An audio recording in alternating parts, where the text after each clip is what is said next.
Welcome to Glass Half Full Moon, where if we didn't have bingo on Thursdays, Full Moon Features would go out of business. I am your host, Gabe, and joining me is my co-host, Casey. And Casey, I'm a little bit surprised that we managed to watch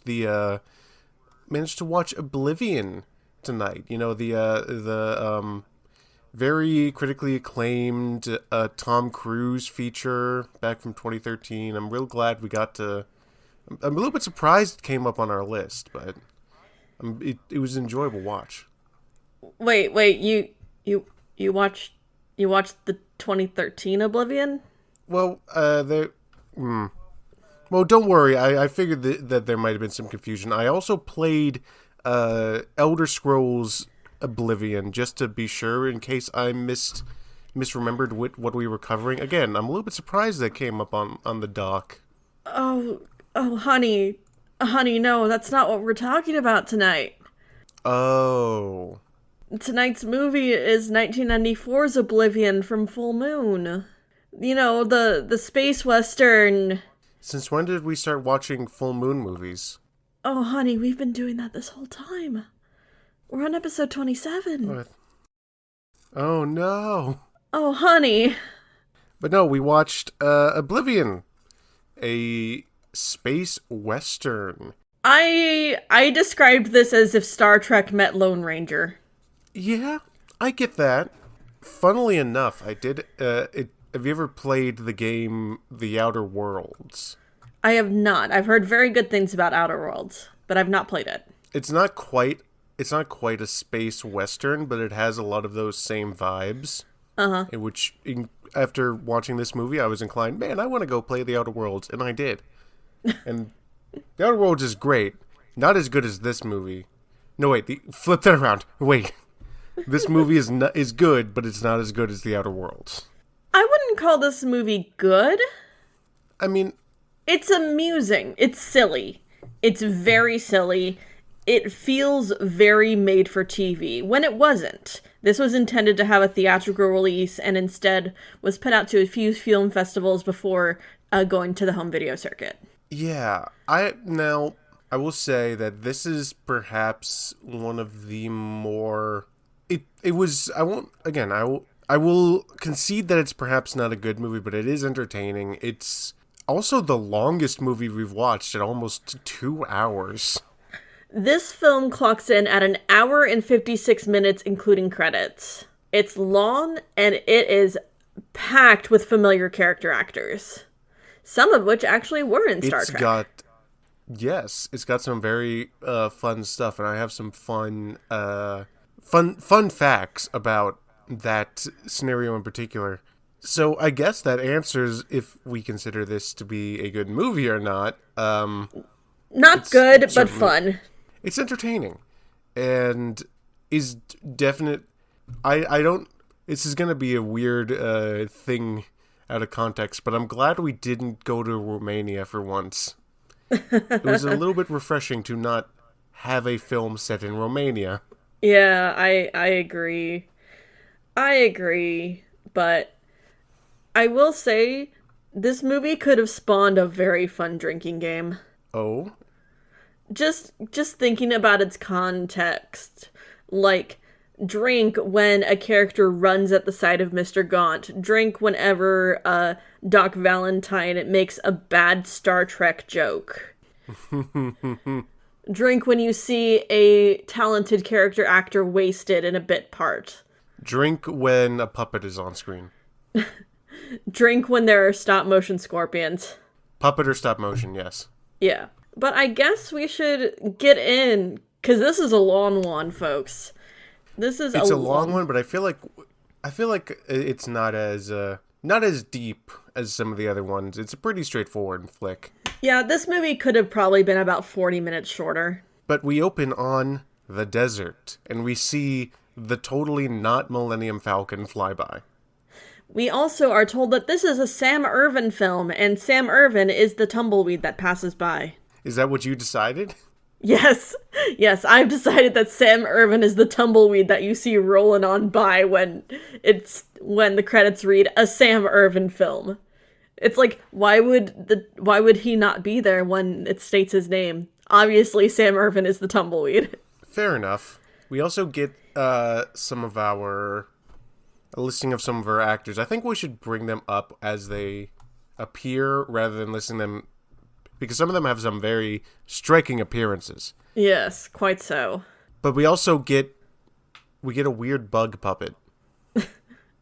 Yes, we do get a weird bug puppet, and our first glimpse of our big bad, who has dragon scale cowboy boots.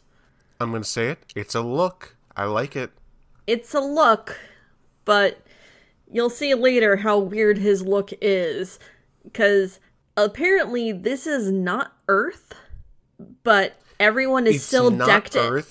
It's not Earth, but everyone is still decked out in leather and cowboy boots. This could very well... It doesn't really ever want to bog yourself down with the logistics of, is this like a colony from Earth? Is this like is this a different, like, alien race that is not human? Doesn't matter. We're not worried about that. That's not what we're here for. Point is, it's space cowboys. Deal with it, bucko. Or buckaroo, as we should say. Deal with it, Huckleberry. Oh, and we forgot to mention that our villain, Red Eye, as we come to know, he eats the bug puppet, and then he uses the bug puppet's blood to change the population of the town that he's going in, like the number of the population on the sign, from like 579 to 578. Which raises the question, is that bug a citizen? That's exactly what I thought. I thought, is this bug a citizen? But then I realized, no, he was being preemptive. Yeah, I think that's the implication. But I do like to think that the bug is a citizen. That bug was our secretary. That bug was the mayor. Jeffro. That bug was the mayor. Oh, I mean, hey. he was a different kind of candidate, and so we backed him. He was very hard on lizard men. And some hard stances on lizard men. But he's kept quite a few of his political promises. You know, a staunch wake up every day and a hearty good night at the end of every evening. He's been very good for the school system. Moving forward, we get some of our iconic actors starting to appear at this point. Yes, we get our first familiar face in Carol Stryken as Mr. Gaunt, dressed in black and being creepy, as he is so good at doing. First of all, the name Mr. Gaunt, really on the nose, can we say? Secondly, Carol, Strucken, you said? Stryken. Carol Stryken is, if you know him, even if you don't know him, he was Lurch in the Addams Family movies. He was the tall man, or the giant guy from Twin Peaks. And notably, the first time I ever really saw him was in the film Gerald's Game, a Stephen King adaptation. He's been in a few Stephen King adaptations, because he's also part of Rose the Hat's troupe in Dr. Sleep. Right, yes. He's a very well-known character actor. He's very tall, he's very gaunt, as it were, and he's got this very notable, deep voice. I love Carol Stryken. Might I say, he's just a good actor, too. He's a phenomenal actor, and honestly, I think he's my favorite part of this movie. He's like the inverse of Peter Dinklage, who's like, he's got physicality, he's got a unique physical appearance, but he's also just a really good actor. Yeah, there's a spectrum. There's a spectrum of physically odd that makes him super recognizable and sometimes typecasted, but genuinely a phenomenal actor. You got Peter Dinklage on one end, you got Carol Stryken on the other. And I would say Matt McGrory before he passed away. And in the middle, we have Steve Buscemi. Have you seen those eyes? God damn. Hey, we love Steve Buscemi. He is, of course, on that spectrum because he's a phenomenal actor. But Mr. Gaunt here, he is the town's undertaker. And he seems to have a reputation of always showing up where death is to occur. As he enters the saloon, aptly named Miss Kitty's, and those who see him coming just turn tail and run. Yes, so that's a question I had for you. It is stated that whenever he shows up, someone's probably gonna die. Mm-hmm. There are points in which it's treated as just, like a superstition, or like, oh, that's old Mr. Gaunt. You always know when someone's gonna die when he shows up. But other times it's almost treated as though he's a curse. Like, that's literally what's going to happen when he shows up. That's actually explained later on in the film. That is explained later on in the film. But as some citizens turn tail and run, one greets Mr. Gaunt with a smile and a friendly face, and this is the saloon's owner, Miss Kitty, who is played by the lovely Julie Newmar. And you probably won't know Julie Newmar unless you're an old fart like I am. Julie Newmar is named Miss Kitty because this is a nod to her most famous role as Catwoman in the 1966 TV series alongside Adam West. Yes, that was a very... So, first of all, her character, pretty sure she's literally a cat. She acts like a cat. That's not just her name. She does have some feline tendencies in her mannerisms, and she does have a penchant of wearing leopard and cheetah print. And they also have a lot of fun with Miss Kitty and with another actor later down the line in taking the actor's kind of history and making meta jokes about it. Yeah. But they're discussing while this is going on, and they're just kind of talking like, oh, people would be more friendly to you, Mr. Gaunt, if people didn't always die when you were around. And he's like, no, I simply show people die after I've arrived. There's something along those lines. Yeah. And while this is going on, a video poker game is going on. Yes. Well, and we also get conjoined cowboy twins that yes. never appear again. A pair of conjoined cowboy twins, and instead of playing with cards, they're playing on a digital poker game. And I remember playing with this exact model of digital poker game as a kid. Never knew how it worked, but I remember this exact model of digital poker game. And of course, the screen's been edited digitally to show the cards that they want to show. Yeah. I'm pretty sure that Gaunt mentions that the sheriff draws the dead man's hand. Yes. The character who has played the hand of digital poker is the town's Marshall Stone. And I will say, shortly after I noted the digital poker game, we found that production design was done by our favorite person in the world. By Milo. By Milo. Yes, I noted it. I hate this man. I don't know who he is, and he has never done a single thing to me, but I hate that he is present. Why do you hate Milo so much? Because, fucker, use your last name. You're not that special. I know exactly two things about Milo. He does production design and does not include his last name when he is credited in films. And that is enough for me to not like him. By that logic, do you also not like Cher? Do you not like Madonna? We'll come back to this argument. Because, okay. Oh, and this is a weird thing that never comes up again. As Red Eye is kind of walking through the town, he finds a guy in a stockade and he frees him and is, getting ready to have a showdown with the sheriff. But for some reason, all the electronics as he passes by spontaneously break. I think I figured out why that is. Because as he's preparing for his showdown with the marshal, he buries a glowing stone under like a foot of clay. I labeled this as a radioactive kazoo because that's what it looked like to me. That does seem to be on brand, yes. Yeah, but he buries this glowing stone into the earth, and I'm pretty sure this thing is what's causing all the electricity to die as he's going through the town, simply because of what happens shortly after this. But after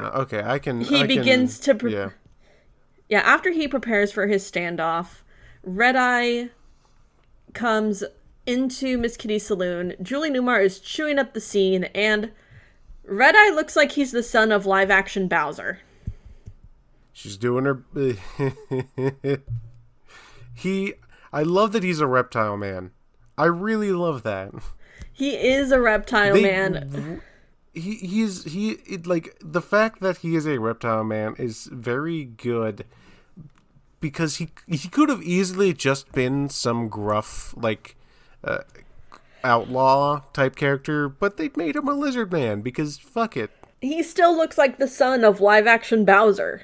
He does look like have you ever seen Doctor Who? Yes. There's a race of lizard people that live under the earth. Yeah, I know. Looks exactly like. I know exactly who you're talking about. I am a lizard woman from the dawn of time, and this is my wife. I don't see Doctor Who though. I see live action Bowser, just with a little bit more better prosthetics. Did we mention that he also has an eye patch that is very eccentric? He looks like he's doing a half-assed Steven Universe cosplay. Yeah. That's pretty on brand, yeah. Well, Red-Eye has shown up to the saloon to call out Marshall Stone for a standoff. And Marshall, he's like, well, I gotta go deal with this here lizard man. Turns on his badge lights and he's on duty now. And his deputy is a cyborg, played by Meg Foster. Mm-hmm. And the cyborg outfit does not fit the setting at all. It doesn't. She looks like she's from Trancers. It's very Star Trek. It's incredibly Star Trek. Everything else is like hard, Western themed. She's like walking around in plastic like armor and like cuff stuff. It doesn't fit. I don't like her. Yeah. But speaking of outfit choices, as we take to the dueling location, we find that Red-Eye has dragon scale undies. Ooh. Yeah. It's a look. I like it. He has dragon scale undies. Red-Eye has stopped Marshall Stone atop the radioactive kazoo that he buried, shoots, and the Marshal is dead. The Marshal is dead. Miss Kitty hisses at Red-Eye while one of her saloon girls wears bananas around her waist. The background costuming is fantastic in this film. The background costuming is super out of place. Because here we've got a woman wearing bananas around her waist, and we see her again later in the film. And then later on, there's a woman who works the saloon just straight up in baby doll attire. Like, bright pink. Oh my god, yes. I took a picture of that because I wanted to make sure I wasn't hallucinating. No, straight up hot pink, like bad Halloween costume quality fabric baby doll attire. But the Marshal is dead. Long live the deputy. And alas, it turns out that what Red-Eye has buried is some kind of radioactive mineral that disables electronics. Because as the deputy attempts to try and go after Red-Eye, she's completely disabled by what Red-Eye had buried within the ground. And we also find that Red-Eye has a space western Xena in his gang. The gang. Let's talk about the gang. Oh, the gang. We've got Red Eye. We've got Lash, I believe, is her name. Yes, Lash, our space western Xena. We have Bork, Who is, I would say, akin to Sloth from the Goonies, just not as charming. He's got a big dumb face. He does indeed have a big dumb face. Spanner, who is just a guy. Spanner. Realistically, Spanner. he's just a guy. Spanner. Yeah. And then we have, I don't remember his name, but it's Bandito Wormhole. with a knife. Wormhole is his name. Right. Wormhole, who is attempting to portray a Spanish bandito, and Red Eye does indeed just straight up tell him, knock off with the accent, and he's like, okay. But yes, so this lead up to the shoot off and the Marshal's death was the first 15 minutes of the movie. Holy heck. Right. And the whole time the credits are going, so like they didn't need to do the white credits over black background that we normally get. Which is refreshing that we get story beat and introduction to characters in this while the credits are rolling. It is refreshing to see that. But so the Marshal is dead. Long live the deputy. The town is up for grabs, and we cut to a gentleman looking for radiation. I legitimately do not remember what they called the mineral. They name it once. I'm pretty sure they call it draconium. I think. I don't remember. They've named it a few times, but it was not important to the plot. Yeah, they named it a few times, but I just literally could not understand what they were saying because, unfortunately, this movie did not have closed captions. Yeah, it's a shame. But this is our actual hero, and he is named Zack Stone. This is the Marshal's estranged son, who is out digging for this radioactive mineral. Can I just say, Zack Stone, excellent name for a cowboy. Excellent name for a cowboy, you are not wrong. And while he's out mineral mining, he saves an obvious Native American sidekick who's been tied down to be attacked by stop-motion space scorpions. Stop-motion scorpions. Okay.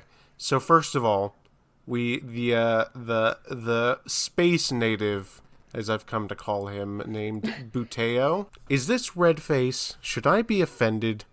I looked into it. The actor who plays him is Jimmy Skaggs, who actually played our villain Gallagher in the first Puppet Master. But I looked into it. I don't think he's of Native ancestry. So, yeah, I would say this is Full Moon doing red face. But at the same time, they're technically not on Earth, and but they still call him a native. Yeah, and that's weird. They still call him a native, and I would still consider this red face because it's an obvious Native American stereotype. It is. They're doing the a lot of the cowboy tropes, which is the one of them is obviously the Native American sidekick character. This is the Tonto. Yes, that's what they're going for. I understand why they did it. I understand, Buteo, his actor, does a pretty good job with the character, I'm going to be honest. He's a good actor. He's an okay actor. The dialogue for Buteo is clunky, but I guess it's kind of meant to be that way because he intentionally speaks in that slow, intentional, clunky way that Hollywood likes to portray Native Americans as speaking. I think that we can chalk this up to, this isn't the worst thing Full Moon has done. But it's still not great. But moving away from a white man in red face, we're introduced to a Asian man going very much against his typecast as we are introduced to Doc Valentine, dentist, barber, inventor, robotics engineer. And George Takei. It's George Takei. It's very against George Takei, though, because the way he speaks in this movie, you do not get George Takei's typical deep, smooth manner of speaking. He's very gruff. He's very frantic. Gravelly, yeah. He's very frantic and gravelly. So I love this because it's very clear George Takei is having the time of his life, right? Oh yeah, he ad-libbed so much of this movie. It said, I looked up, and the trivia straight up says that all references in George Takei's dialogue to Star Trek was ad-libbed by George Takei. Yeah. And his first line is a reference to Star Trek, where he's drinking a bottle of Jim Beam, and he looks at it and says, "Jim, beam me up." I like that. It's very stupid. But Doc Valentine is basically the robotics engineer in Oblivion, and he's fussing over the Marshal's badge. And we only get a small bit of this as we are then taken to Red Eye's lair with his men, and this is where we are introduced to them. He sends them off to do shit so he can be sexy with Lash. Thankfully, very PG sexy. Yeah, we don't get tits in this movie. We do not get tits in this movie. But Bork and Spanner stall just a moment, just a peek. Yeah, that's a bit weird. I thought it was funny. I'm glad we didn't get... Oh, it's funny. It's also weird. Why would they want to watch them have sex? Why would they... Like, I understand the lady, but... The lizard man? See how many dicks he's got? I mean, he is a lizard man. Okay. So, moving on from that, Buteo and Zach are sitting by a fire, and we find out Buteo's family was killed, and a precious family heirloom was taken from him. And also the line that does come back is Buteo. Zach asks him, "Hey, why were you tied up? What happened?" Buteo says, or something along the lines of, "I don't want to talk about it." And then Zach says, "Well, then I will just keep asking you until you do." Which, kind of a dick move. But does come back later on, yeah. We find that all that Buteo has left is a tiny bit of glowing kazoo, which he gives to Zach. Yeah, as a bit of a, hey, you didn't let me die. Yes.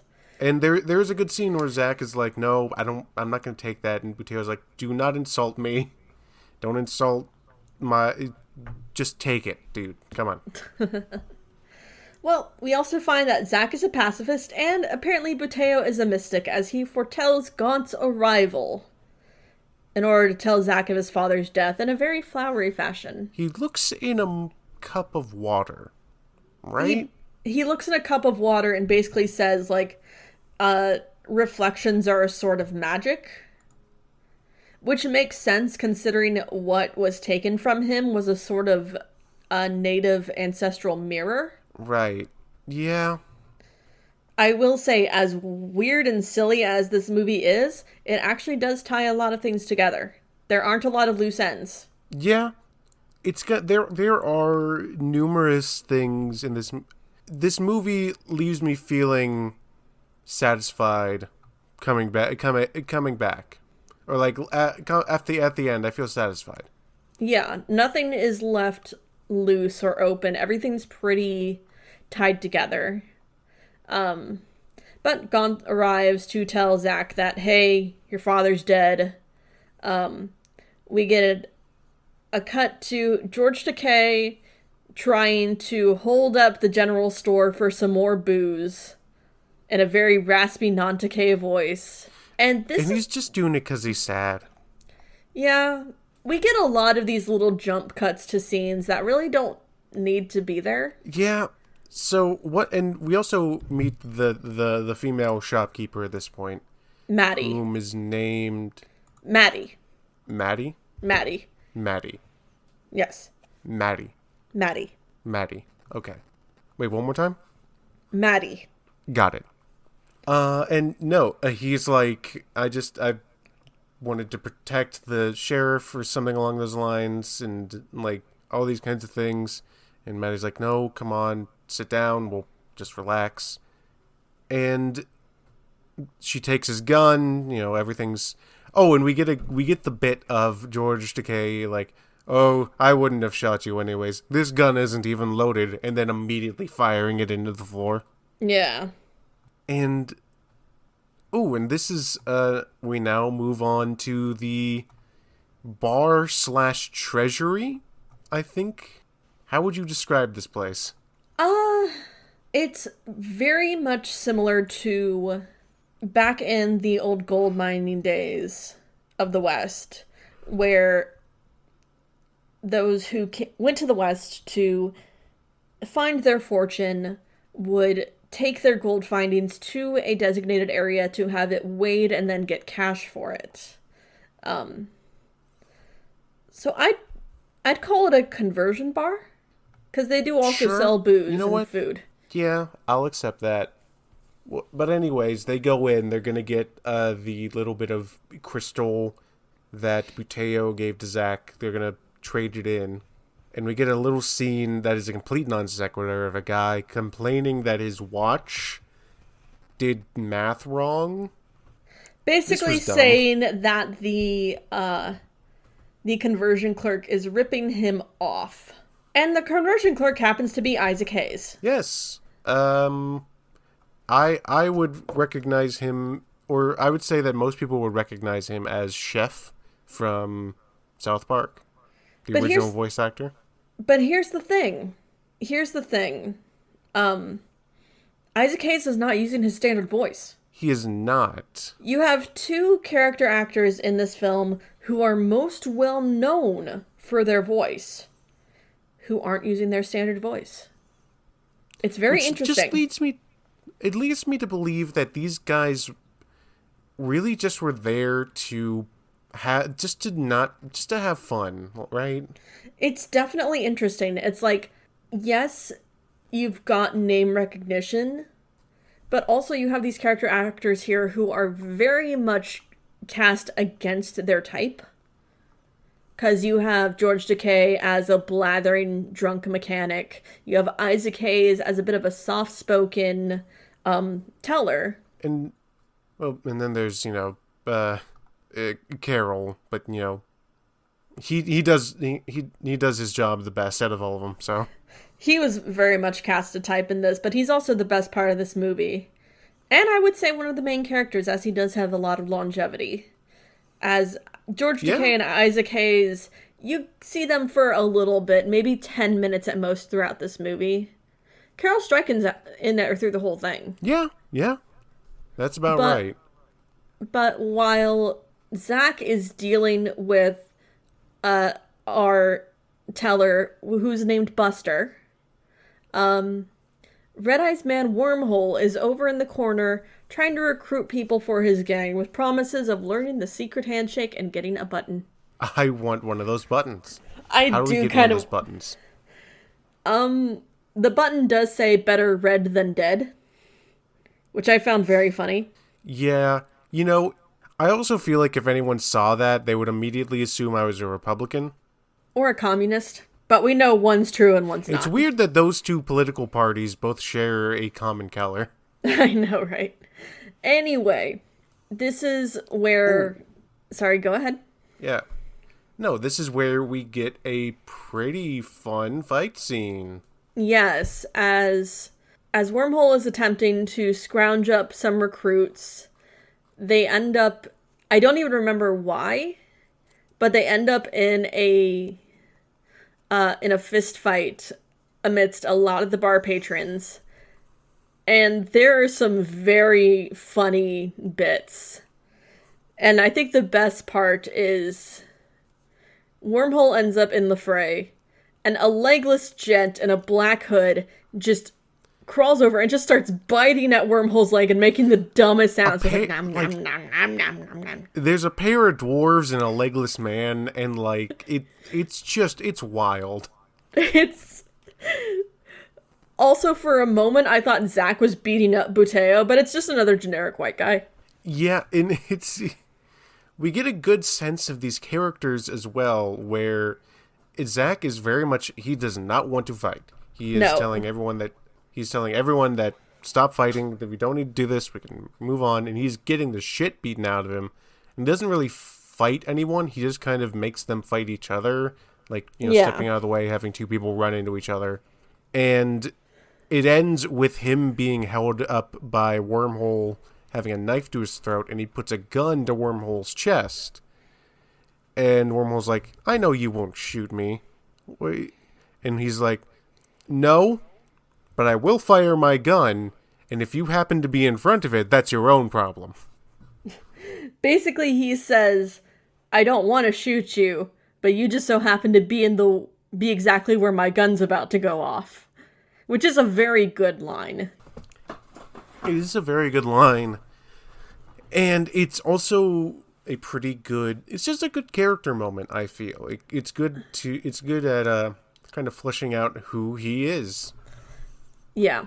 But of course, Gaunt comes in, scares everyone off, and just proves that he's the best part of this movie. Goes to the bar, and Buster's scared of him too. Gaunt asks for a beer, a specific kind, and Buster's like, oh, I don't got any of that. He's like, you don't have any of that beer? Then you don't have any beer at all. Sure. Okay, I guess. And that's where that scene ends. I guess that was a scene. Oh, and we also get... The next scene is Doc is being kind of... His hangover is being nursed by Maddie. Maddie says she put his gun underneath the counter at her store. Just, sleep it off, buddy. We'll get you good. Get some coffee.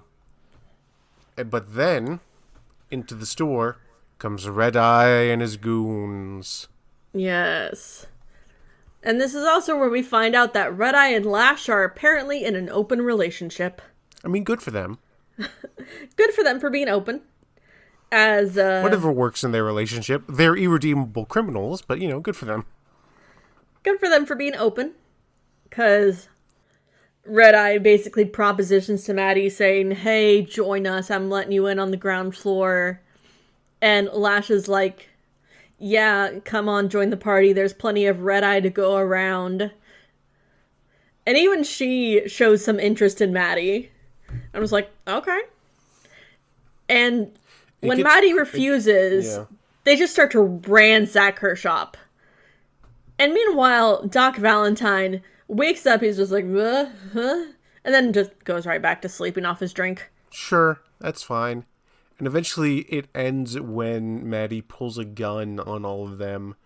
And they kind of leave, but not before Lash nearly fillets her gun. It's very suggestive and off-putting. It is suggestive. It is very suggestive. But I will say this is probably the most PG movie that we've had from Full Moon.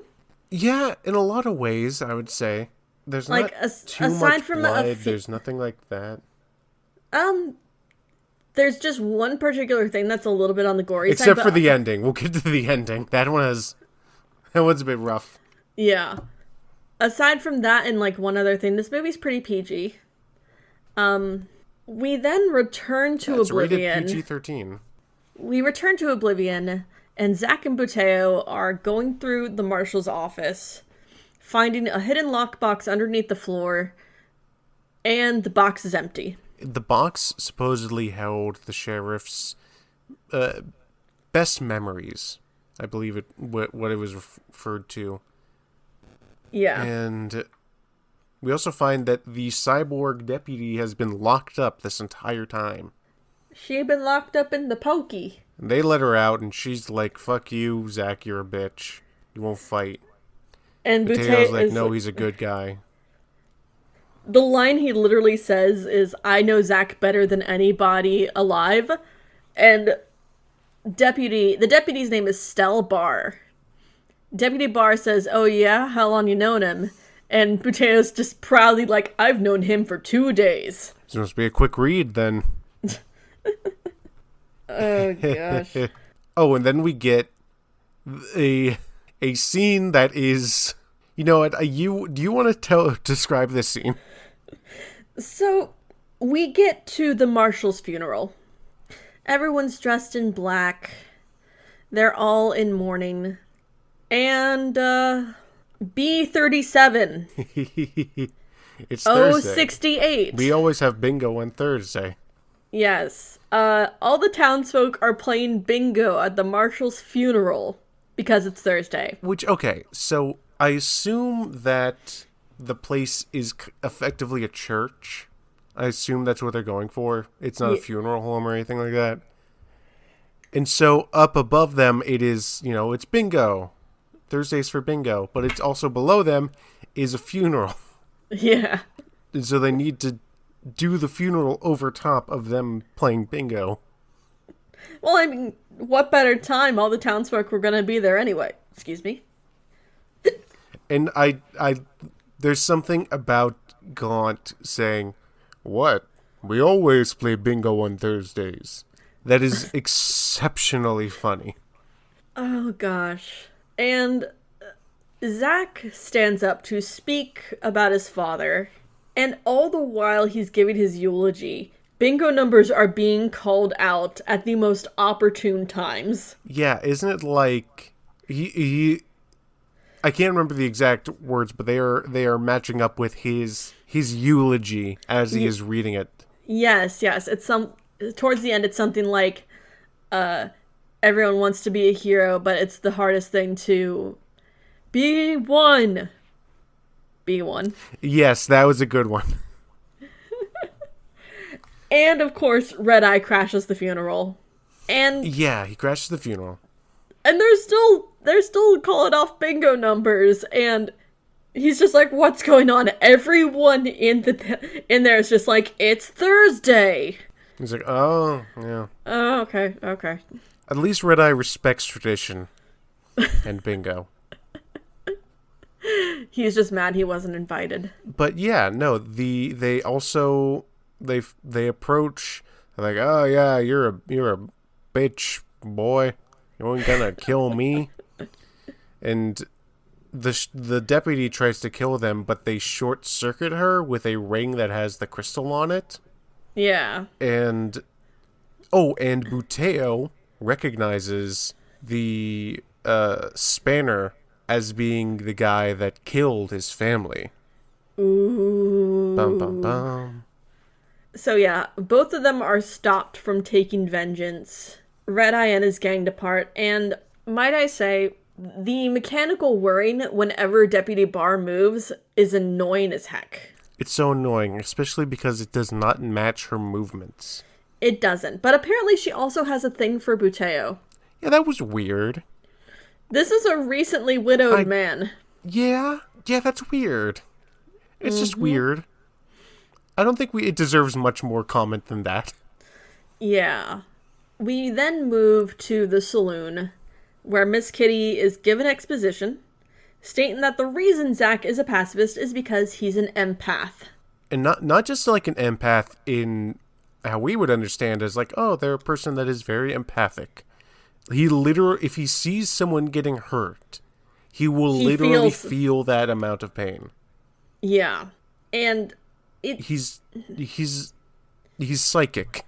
It's a very weird story beat, because, like, it doesn't serve a whole lot of purpose, aside from being a reason as to why he's a pacifist, and as to some of the things that happen later. It would feel better if they said he was an empath, like, metaphorically, like, he is very empathic and therefore cannot hurt people, but the fact that he literally physically feels people's pain is just weird.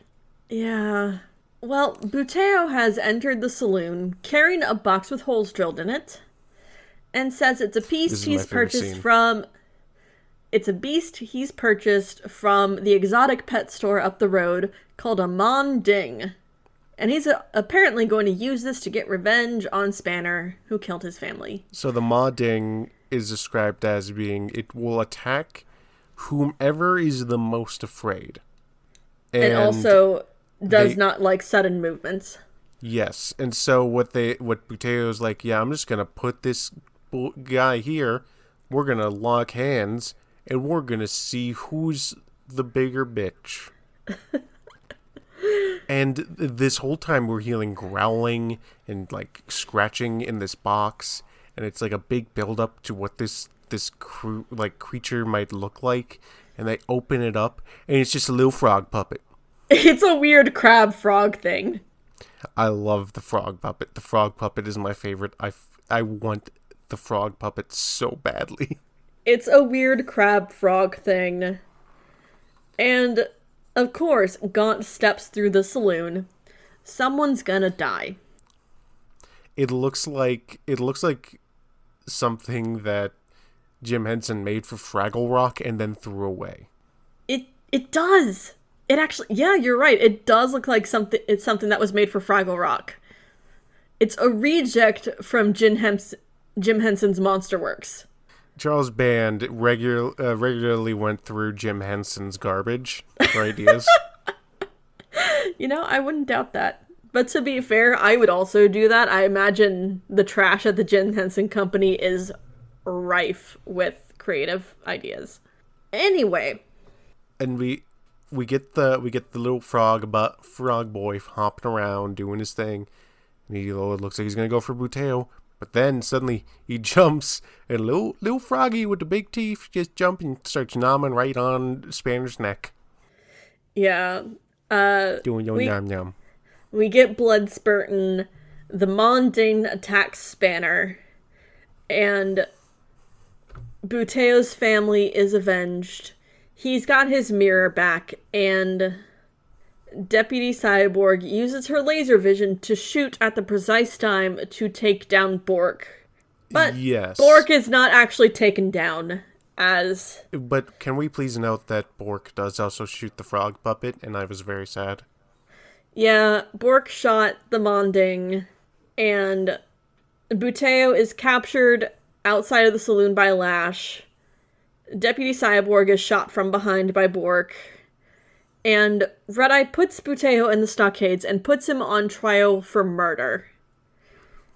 And all Red-Eye can do is admire the flower... marks. Yes, trial, quote unquote. And all Red-Eye can do is admire the way Buteo talks. Yeah. Now, this scene also seems to have given this movie the tag on IMDb... bare-chested male bondage. I'm sorry, what? Which I don't know why is that a category on IMDb? Tagged for bare-chested male bondage. I want to say number one film tagged with bare-chested male bondage, The Princess Bride. Yeah. Sure. I want to say, the biggest reason for that tag is, Sean Connery in Zardoz. Also, noted for bare-chested male bondage, Scream 2. Huh. Well, as the trial finishes and Red-Eye reads his verdict, Buteo is found guilty and sentenced to 40 lashes by Lash. And all the while, Zack is watching from Doc Valentine's office nearby as Deputy Cyborg is getting operated on, and Zack's just getting it from both sides. Because as an quote-unquote empath, he's watching Buteo getting whipped and feeling that pain. And then hearing Deputy Cyborg getting operated on and feeling that too. So he's just getting it from either side. To the point where he's just like, fuck it, I can't take this anymore. Takes the old Marshal's badge and puts it on, and he just goes out shooting. He goes out, he goes shooting. He goes slow motion shooting also. Yeah, we get a slow-mo gunfight as Zack shoots Wormhole, who spins into Gaunt's arms, and then straight up shoots off Red Eye's arm. Yes, that was awesome. He does straight up shoot off Red Eye's arm. That was absolutely amazing. Red Eye runs away like a little bitch. And Maddie is kidnapped by Lash. Yeah, again, that's weird. But Zack kills a couple of Red Eye's gang members. And they're just like, yep, no, fuck it. You're the sheriff now. You're just killing all of us. And, well, Zack ain't too happy about being Marshal. But he ain't too happy about Maddie being taken either. He tries to get a posse together. He's very ineffective at it. But here's another thing. Very inspiring. Here's where we get a little bit as to why Gaunt always shows up where someone's gonna die. He does have psychic inclinations. Because he states that Red Eye and his gang are headed to the Badlands because he knows someone is going to die there. He doesn't know the why or the how. He just knows the when and the where. So it's not so much a curse that follows him. It is the facts. Usually wherever Gaunt shows up, someone's going to die. Sure. Okay. That makes sense. Oh, and we also... So we're cutting back to the Badlands. Also, Lash just licks Maddie's face, which is really kind of gross. And Red Eye grows himself a new baby arm. He also somehow regrows his coat. Don't worry about it. No. Like, we see him working on regrowing his arm, and it is probably the grossest part of this movie. But by the time we get to our final showdown point, his entire arm is just grown back. As Zack, Buteo, Deputy Cyborg, and Gaunt have made their way to the Badlands and are, of course, ambushed. We also get a joke here where the sign for the Badlands says, "Welcome to the Badlands. It's a good place to visit." Which I thought was fun. And meanwhile, while the group is getting ambushed, Gaunt's just over on a nearby rock playing solitaire. I really liked that. I love that it was basically just an impartial observer. Just there to just, wait for someone to die. Yep. So, Bork ambushes Deputy Cyborg. And he knocks the gun out of her hand. However, he did not realize she also had a gun in her hand. She gives him the finger guns, literally. and then after that, Bork removes the hand from her arm, and we find out she's part puppet. Because she has the torch flamethrower on her arm. She has a flamethrower in her arm. And this still doesn't kill Bork. Well, later on we'll find that out. But the Night Scorpions have arrived, waiting to see who is victorious in the fist fight between Red Eye and Zack. Yes. Zack stabs Red Eye in his other good eye using the sheriff's badge. Yes. Blinding him, Red Eye falls off of a cliff into a valley full of giant scorpions, and the scorpions literally rip him in half. Yeah. This was awesome.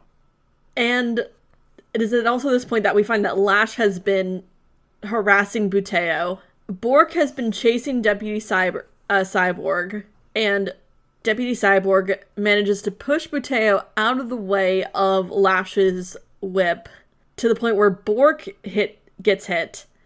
And Bork's just mad that everyone's keeps hurting him. He's like, why everybody keep hurting me? Even you hurt me.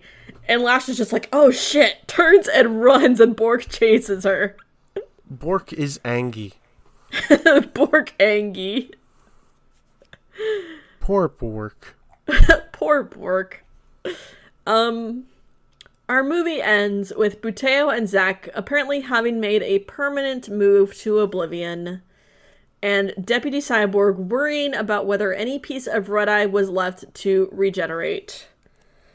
And Carol Stryken is like, nah, I'm dead sure. And we are left on a to be continued, and thus ends our silly, silly movie. It didn't need to be a to be continued. This was a solid story that was told. But Oblivion 2 was shot at the same time. Yeah, we know Oblivion 2 is coming. So, would you recommend this movie to anyone? It's a bit too long for my liking. Like I said, this could have been a good 20-30 minutes shorter. But it's entertaining. If you want a literal space western with some good visual gags and some funny references, I'd recommend it. Yeah, there are certainly worse things to watch in the Full Moon catalog. This, at the very least, has some fun, like, costuming, some good acting, some, entertaining scenes. Like, Carol Stryken. You could go much worse than this. But, a question, how much do you think this movie cost to make? Based off of who all is in it, some of the costuming, stop motion scorpions are expensive. I would say $950. $2.5 million. Ugh, I should have gone higher. This is a money laundering scheme. I think this might be the most expensive one we've had so far. Now, next question. Who is Zack teaming up with? Let's say Zack and Buteo. Who are they teaming up with? Who's going? Who are they going in the Full Moon verse? See, I anticipated the question, but I didn't pit Zack and Buteo against anyone. I pitted Red-Eye. Okay. And I pitted Red-Eye against Mandroid. A regenerative beast versus an unstoppable machine. That's pretty good. That is pretty good. Now, especially considering Red-Eye does have the Draconium. So, my pick was to have Zack and Buteo team up with Dollman. Specifically having them go out and having space adventures. But would he still be Dollman? Oh yes, he would still be 13 inches tall. He would just have to be teamed up with a full-size lawman. I can picture him being like the gruff, kind of experienced officer. Zack is the rookie. More the rookie. Buteo's the straight man. See, at this point, we could pair up Dollman with anyone, and it would be good. Yeah, that's fair. But speaking of pint size packing a punch, should we talk about what we're watching next? What we're watching next is, in fact, Puppet Master 5. The final chapter. The first part how many of a Puppet franchise. Master movies are there? A lot. I was just about to say, the first part of a franchise with a false tagline.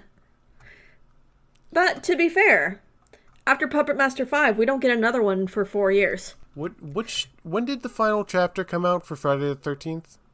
Oh yeah, it came out almost a decade before this. Yeah. So while I'll say that might be the final chapter of that segment of Puppet Master, we are not going to be done with Puppet Master. But in the meantime, we wish you all a horrible evening, and keep your eye out for Carol Stryken. If he shows up, chances are someone's going to die. And, just in normal life, especially in Starbucks. Fucking place is dangerous. Bye, everybody. Bye.